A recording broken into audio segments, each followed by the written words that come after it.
कर्माबाई की खिचड़ी की कथा। यह कथानी है भगवान कृष्ण की प्रिय भक्त कर्माबाई की। कर्माबाई बचपन से ही अपने पिता जीवनराम को कृष्ण भगवान की पूजा करते हुए देखती थी। वह कभी भी कृष्ण भगवान भोग लगाए बिना भोजन ग्रहण नहीं करते थे। जब कर्माबाई 13 साल की थी, तब एक दिन जीवनराम को तीर्थ पुष्कर स्नान के लिए जाने की इच्छा हुई। साथ में उनकी पत्नी ने भी पुष्कर स्नान की इच्छा प्रकट की। जीवनराम अपनी बेटी को भी ले जाना चाहते थे, लेकिन दुविधा यह थी कि अगर वह सब घर बाहर गए तो श्री भगवान कृष्ण को भोग लगाएगा कौन। तब जीवनराम ने इस नित्य कर्म की जिम्मेदारी कर्माबाई को सौंपी और कहा कि देखो बेटी कर्मा, सुबह भगवान कृष्ण को भोग लगाने के पश्चात ही तुम भोजन ग्रहण करना। कर्मा ने भी अपने पिता की हाँ में हामी भर दी। अगले दिन सुबह कर्माबाई ने उठकर सबसे पहले दूध और घी डाल के बाजरे का खिचड़ा बनाया और भगवान कृष्ण की मूर्ति के सामने रख दिया और बोली, भगवान मैंने आपका भोग रख दिया है, आपको जब भूख लगे तब खा लेना, तब तक मैं घर के काम पूरे कर लेती हूँ। इतना कहकर कर्मा अपने घर कामों में जुट गई। काम करते करते बीच बीच में आकार देखने पर जब कर्मा को ज्ञात हुआ कि भगवान ने अभी तक खिचड़ा नहीं खाया है, तब उसे संदेह हुआ कि शायद खिचड़ी में घी और गुड़ कम है, इसलिए भगवान कृष्ण भोजन ग्रहण नहीं कर रहे हैं। तभी कर्माबाई ने खिचड़ा में थोड़ा गुड़ और घी मिल लिया और मूर्ति के सामने बैठ गई।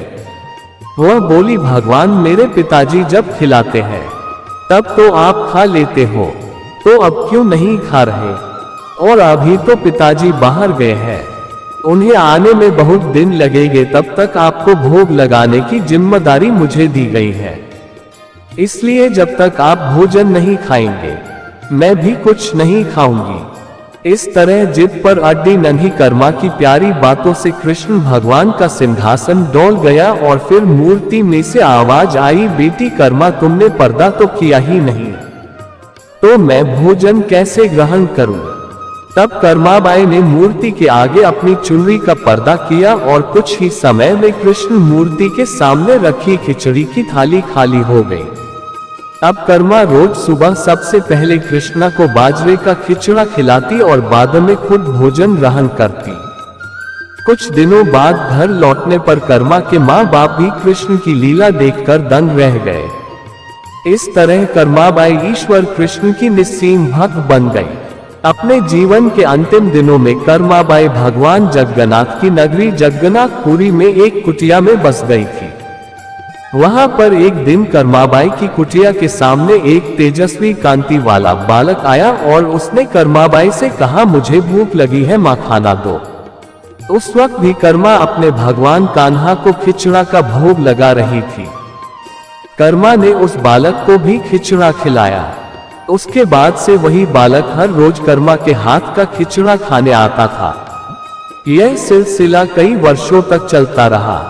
वह बालक कोई और नहीं स्वयं जगन्नाथ भगवान थे, क्योंकि जिस दिन कर्माबाई देहांत हो गया उस दिन जगन्नाथ भगवान की मूर्ति की आंखों से आंसू बह रहे थे और उसी रात मंदिर के पुजारी के स्वप्न में जगन्नाथ भगवान आए और अपने दुखी होने का करना बताया कि उनकी परम प्रिय भक्त कर्माबाई गोलोक से धार गई है।